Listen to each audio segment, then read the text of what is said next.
The Texas coast is special to me, and my family has made countless memories there. This spring, it's time for you to do the same in Port Aransas. It's a place where family traditions naturally unfold, and you'll find beauty in the island views while taking time to relax between adventures. Just one visit, and you'll see why generations of Texans have anchored their traditions to the island life. Start your new favorite family tradition in Port Aransas, Texas. Plan your visit to Houston's beach at visitportaransas.com. This summer, let the fun begin at the Village School. Their summer camp is designed specifically for rising PK3 through 8th graders. Their camp offers themed weeks like arts, sports, STEAM learning, and more. And parents, they have flexible hours with early drop-off and late pickups because they know you're not on summer vacation. Lunch is included daily, so all your child needs to do is bring their excitement. Don't let summer slip away. Join the fun and make new friends today. Learn more at thevillageschool.com/summer.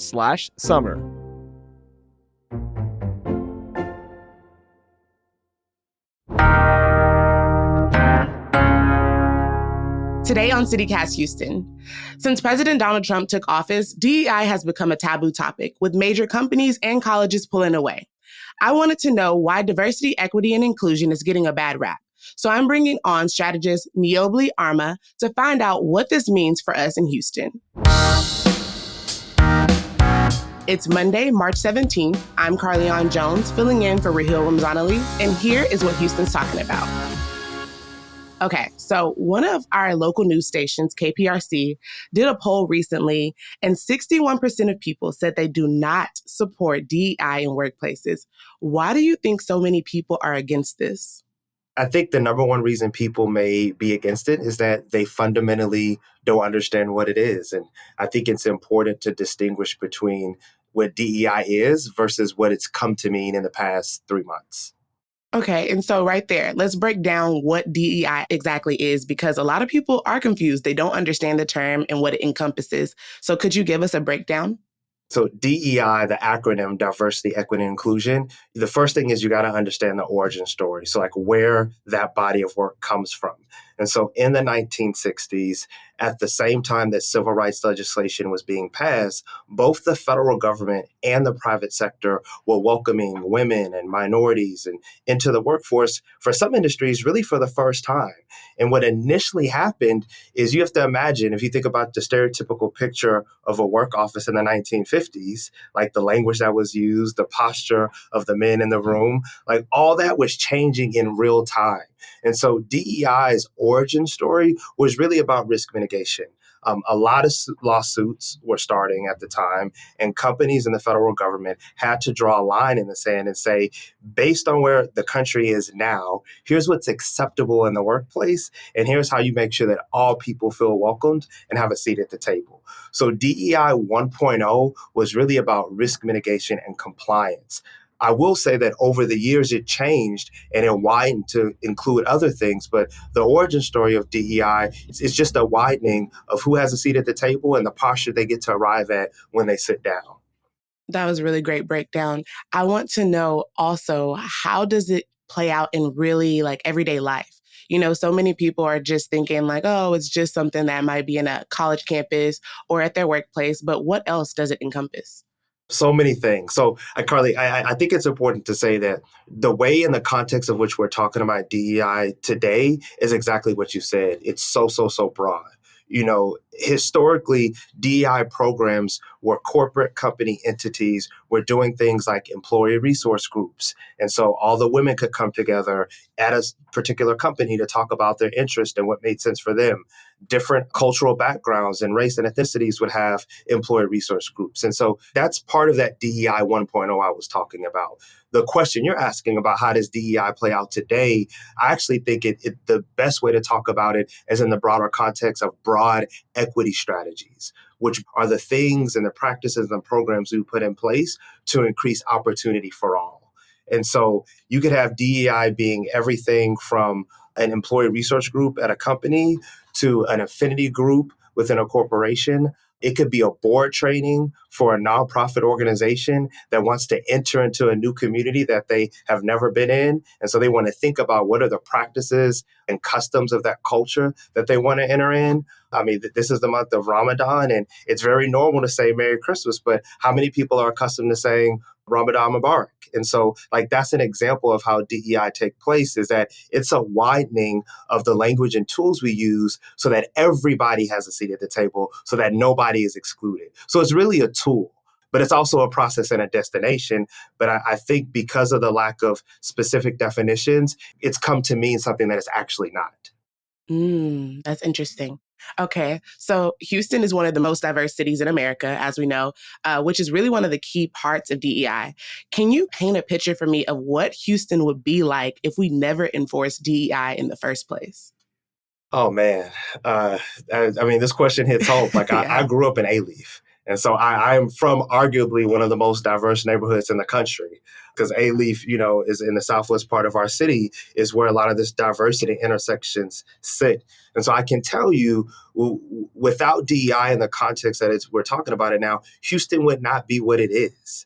And I think it's really important to unpack because of our diversity, because of the equity, because of the inclusion in the city, it is why Houston is fundamentally like who we are. And you can think about that from a number of perspectives. You can think about it from the Black and Brown communities who've always been part of the fabric of our city. When you think about the high level of entrepreneurship in the city, this is where people come to build enterprise.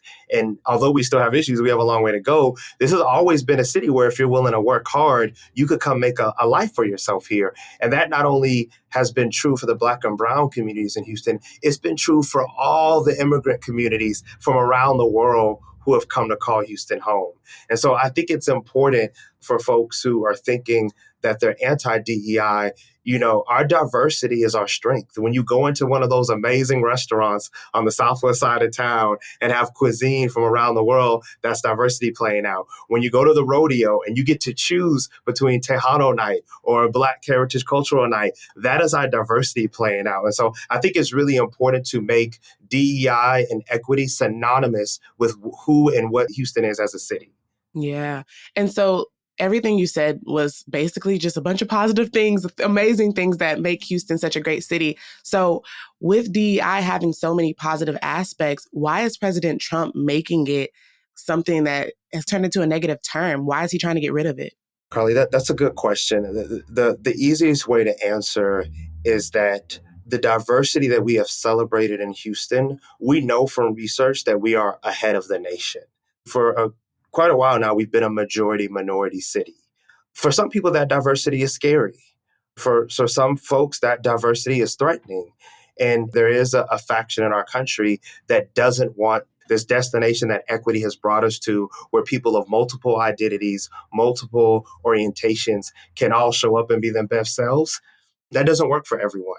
And so we're in the early days of seeing a reversal of really 40, 50 years of progress of America getting closer and closer and closer to who we're supposed to be based on our Constitution that says we're all created equally. hmm And what's interesting about what you just said is that a lot of companies are recently like pulling out of DEI, local universities. And for a lot of people, it has like racial undertones. Do you feel like this is something that really does have that racist or implicit bias involved in it? Absolutely. I mean, all of those things, racism, implicit bias, all of that is playing out in what's happening. And I think the unfortunate thing is that we're living in a moment where a lot of overcorrecting is happening, that overnight organizations have changed both their practice and their policy. Practice in the sense that organizations are changing what they say. They're scrubbing language on their website, but practices are also changing. Our nonprofit sector is being really hit really, really hard right now because of some of the policies from the federal government, where there's going to be populations that are no longer being served. And so to me, in this era of overcorrecting, what I invite people to think about, Carly, is let's have a conversation about, are we still values aligned? So if you delete words off your website around equity, around justice, around racial equity, I understand that if you're trying to do risk mitigation, but do we fundamentally still agree that all are welcome in this institution? And if we're values aligned, I think there's a path forward. If we're changing and overcorrecting and we're not still values aligned, I think we're in the early days of seeing the country go to a really dark place, unfortunately. So I want to get into some real life impacts because you started to mention some there, but I want to really dig into that. You mentioned local nonprofits and things like that, but we've also seen major companies like Target and Walmart start pulling these programs. And we could also see state lawmakers ban DEI in public schools. But what does DEI and having a ban on DEI actually mean for our economy here in Houston and these local institutions? I think it's going to be devastating. And I think the data about Target's corporation is really, really insightful about their shareholder value and their stock values. Because of their ban on DEI, they have felt it in their pockets. Like, it has immediately changed consumer behavior patterns because consumers have choices. And so we're now in a landscape where if you're representing an identity that agrees with DEI, you get to decide to not shop at Target if they're not going to have the practice, where you may now be encouraged to go shop at Costco because Costco is one of those organizations that's holding the line. And I just think every organization, whether you're a nonprofit or you're a corporation, is finding themselves in one of three scenarios. Either you are holding the line because this work will and always will be important to you. You're in the middle, you're thinking about changing language, but you're questioning and you're being curious about what the landscape is really going to look like after we get out of these first 90 days. And so Costco's in that first category, Target's in that last category. And so the impact that that's going to have on our city and our landscape is really, I think, a number of things are going to happen. So one, we're going to have a huge part of our workforce that gets laid off here locally. We have the largest medical center in the world. I just think that's important. Like, people come from around the world to get care here. And the research that fuels that care, when someone's in an operating room, when someone's getting a diagnosis, the pipeline to that research is getting caught up in the federal government downsizing. And so it's going to immediately affect not only the pipeline of people who come to work and train in the medical center, but it's going to affect the populations that get serviced. So we know it's going to hit there. Second place it's going to hit. If you think about our nonprofit sector that serves immigrant populations, and I'm going to say immigrant populations because I want to make sure that we're not like the federal government practices are causing us to think that everyone that's an immigrant is illegal, and that's just false. And so when you think about the safety net for immigrants, residents in our city, that safety net is now being threatened because of what's happening in our nonprofit sector. And then lastly, Carly, you mentioned education. When you think about our tier one research institutions here in Houston, and we have Rice, we have U of H, we have amazing HBCUs, we have TSU in the city and Prairie View down the street. With the ban that's coming from our state legislature, the diversity and the breadth, part of the strength of what drives Houston, young people have options. Maybe they'll choose to go study somewhere else and we won't be as competitive. And when you think about when you're walking around the U of H campus and what it means to be part of that campus and what it means to our city, all that is now being threatened now because of this very singular, undefined, and really unnecessary attack on a body of work that makes America closer to who we should and can be.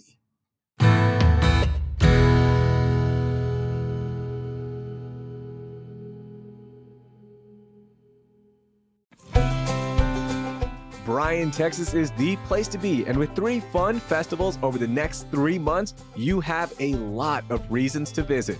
Keep the rodeo vibes going with the Big Barn Dance Music Festival from March 27th through the 29th, featuring some of the best songwriters and pickers in country, bluegrass, and Americana. You'll be dancing in your boots all weekend long. Then in April, it's a celebration of the blooming season with Messina Hops Wine and Roses Fest on April 26th. This family-friendly festival celebrates springtime and good wine. And then on May 17th, the Troubadour Festival is bringing the best of country music to life with chart-topping artists and award-winning Texas barbecue, all in one festival. And don't miss a special free concert to kick off your Troubadour Festival weekend on Friday, May 16th in historic downtown Bryan. Check out destinationbryan.com right now to plan your festival experience. Enjoying art during this perfect Houston spring weather is one of my favorite things to do living here, and you can do the same at the Bayou City Art Festival in downtown Houston, Saturday, March 29th through Sunday, March 30th. The Bayou City Art Festival is going to transform downtown Houston into a lively outdoor gallery and interactive art event as 250 different artists showcase their work. And if the art and weather aren't enough, there's going to be live entertainment stages, food trucks, a craft beer and wine garden, a VIP hospitality lounge, and more. They'll also have art to purchase for all price levels. I love taking in all of this creativity while my kids enjoy the interactive art activities, all with the downtown skyline as our backdrop. Online early bird tickets are just $18 for adults and $5 for children 5 to 12 years old. Get them at BayouCityArtFestival.com right now. That's BayouCityArtFestival.com.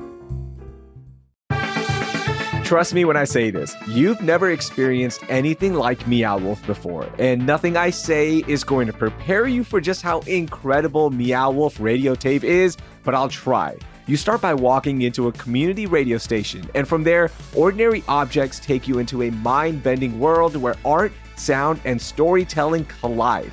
I mean, over 60 local artists have helped create this experience, and there's truly nothing like it. The best part, Meow Wolf is fun for everyone, and it's why I recommend it to all of my friends and family, and now you. Plus, there's always something new and dynamic happening there, so you can make it a daytime adventure or an adult-only evening. Experience why I always leave Meow Wolf with a creative buzz and an appreciation for the out-of-the-ordinary by buying your tickets at meowwolf.com/visit/Houston. One final tip, don't look at pictures online of what Meow Wolf has in store. Just go in and be ready to have your frequency changed. So now I want to go to local business owners. I'm thinking about, how Houston is also a thriving place for women business owners, for minority business owners, and federal programs that help small businesses have basically been leveling that playing field for these people to compete against these corporations and other companies that, have bigger budgets and just bigger opportunities. Do you think that minority and women-owned businesses can survive a DEI ban? Well, I'll tell you that minority and women-owned businesses have been surviving DEI bans because I believe if you're a woman or a person of color, is that you have a high level of resiliency. And so I believe that as long as organizations and businesses are innovating and finding new ways to do the same work, but maybe under a new name, I do think that they will survive. But I think the landscape is going to be tough. I think it's going to be tough. And I say that because when you think about, we're in a city where the business community has been welcoming. When you think about all of our Chamber of Commerce, the Black Chamber of Commerce, the Hispanic Chamber of Commerce, our LGBTQ plus Chamber of Commerce, the Greater Houston Partnership, all of these business membership organizations are stronger because of their diversity. And so with the reduction of focus, you have to ask yourself, is there going to be a void left? And in that void, how are organizations going to still service? Because I want to be clear, Houston is not Houston when we're not all here. Black people don't make Houston great. Latino people don't make Houston great. White people don't make Houston great. Houston is great because we are at the intersection of everyone. Yeah. Mm-hmm. We are both Black, brown, and white. We are country and Southern. We are Christian and Muslim. We are Jewish and Buddhist. We are agnostic. We are gay, but we're also straight. Houston is this melting pot of everything. Once we start moving seats away and saying, you don't matter, you don't count, then we lose the fabric of our city. And so I think it's important in this environment for Houston to stay strong. I think it's important for business leaders to hold the line. I think we need more Costco's out there saying, I fundamentally believe in these things. And then, Carly, the last point I just want to make here is that this concept of diversity is only questioned in this context of people. Think about your financial advisor. The first thing they tell you is you need a diverse portfolio. You need stocks, you need bonds, you need dividends, you need savings. So it works in the for-profit sector. Diversity works in the environment. For land to thrive, we need sunlight, we need water, we need not too much sunlight, we need the right amount of shade. So it works in nature, biology, in our bodies. We just can't eat one type of food. Like if you look at Need dietary everything. restrictions, we need everything. So this theme of diversity is kind of universal.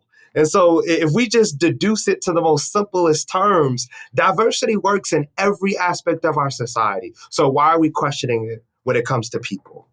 That was so beautifully said. And something that you mentioned within that was that women-owned businesses and minority-owned businesses, to survive, they may have to switch it up and try to kind of use a new name for what they call diversity, equity, and inclusion. And it's kind of crazy because Rice University recently changed their name for their diversity, equity, inclusion office to a brand new name, and it's now called the Office of Access and Institutional Excellence. What do you think about that? Do you think that this is going to be the new trend where they're just switching things up just to kind of keep it in office, I guess? Carly, this is the toughest part because my soul, like the language matters. Words like justice matter. And when I think about growing up in A-Leaf and walking in the building in Elsick High School, they have hundreds of flags from all over the world hanging. That representation matters. And so I bring that up to say that if there is a commitment to values alignment in this landscape, I fully understand if people have to pivot. But I think in pivoting, if you're going to change your office to access, upward mobility, sustainability, if we're not going to say marginalized communities, let's just say we start talking about historical disadvantage, like the jargon and language will always change. And so I understand that. And I actually think in this environment, for some institutions, that may be necessary. But I have to go back to this point about values alignment. If we're still values aligned, then that can lead us to new frames and concepts that accomplish the same work. But if we depart wholeheartedly from the work, this era of erasure, like if we delete the years of progress, the civil rights laws and battles, the post-civil rights eras, the gains we made after the murder of George Floyd, like America is we're constantly trying to make sure that this moral arc bends towards justice. And we're kind of like jumping on the arc and bending it ourselves. This era of erasure is undoing that. And so that's a long-winded way of saying that if you got to change your name to survive, go ahead. But please still have a commitment to the people who rely on these institutions to serve all communities. Mm-hmm. It's just so crazy to me, just even the idea of having to change those words, because to me, when I hear diverse, when I hear equity, when I hear inclusion, all of those have a positive connotation to me. So it's kind of wild that now that you're putting them together as a term, now it's kind of like, oh, no, don't say that. I don't want to talk about that. No, it is. I mean, and let's be clear, like DEI is a new bad word. And historically, there have been negative terms that are no longer in our lexicon. There are words that you cannot say in this country. And DEI is now being put in that same category. So I actually think that now when people say DEI, they really want to say something else and they can't. And now it has this broad negative connotation that is just unjust and unfair. And I hope, even if those acronyms don't survive this political landscape, I hope we as a city, as a state, and as a country, I hope there's a whole nother slew of terms and words we use that make people know that we're committed to making sure that everyone has a seat at the table, that everyone is visible, and that everyone gets the treatment that they need to be the best version of themselves. I just think that's so important. And Carly, the reason I'm referencing that is I've been paying attention to the words around wasteful government spending, getting back to our traditional values. And I just think we're at a place in the country where like the old values are not the new values. Like inclusion is an American value. Diversity is an American value. Equity is an American value. And I think we have to work to make that feel seen and felt. Whether we say DEI or use another term for it, what can Houstonians do in their everyday lives to make sure that we're maintaining this diverse, equitable, and inclusive environment for all people in our city? My call to action is for us to do three things. If you're in the private sector, you need to call your board. You need to put yourself in a position of strategy.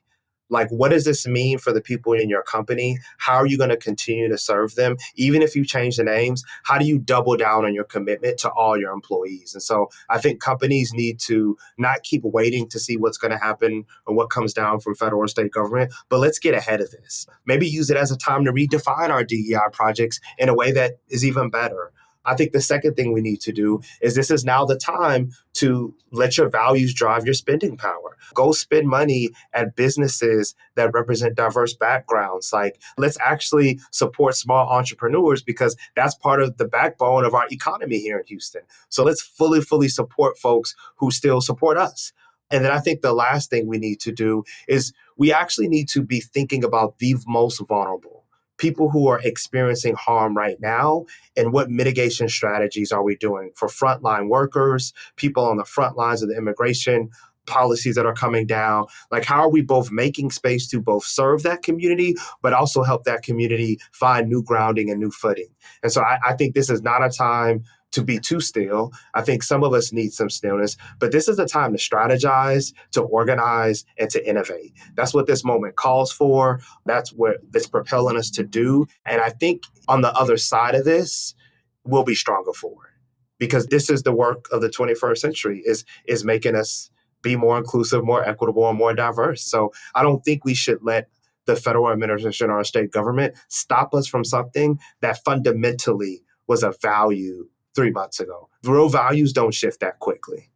Thank you so much, Niobe, for your time. It was great having you here on CityCast Houston, and I hope everybody better understands what DEI really means for us here in Houston. Pleasure was mine. Thank you. That was Niobe Arma, founder and principal at We Collab, which is a consulting firm that works with philanthropic organizations, nonprofits, and other groups to amplify their impact in the community. I've linked their website and more news about DEI in Houston in our show notes. If you enjoyed this episode, I know Rahil would tell you to share it with 3 friends, but let's go bigger and share it with 5. And while you're at it, have them all sign up for our daily newsletter, Hey Houston, which drops the latest local news in your inbox every morning. Also, grab your friends, family, or your coworkers and come meet us at the Houston Rockets game on March 25th. The whole CityCast crew will be there, so go ahead and check out our show notes to grab some discounted tickets.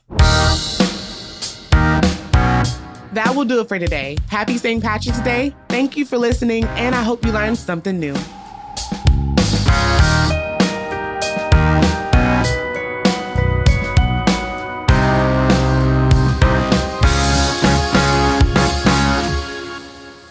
I know we have to do it again as my brain is like, lizard brain.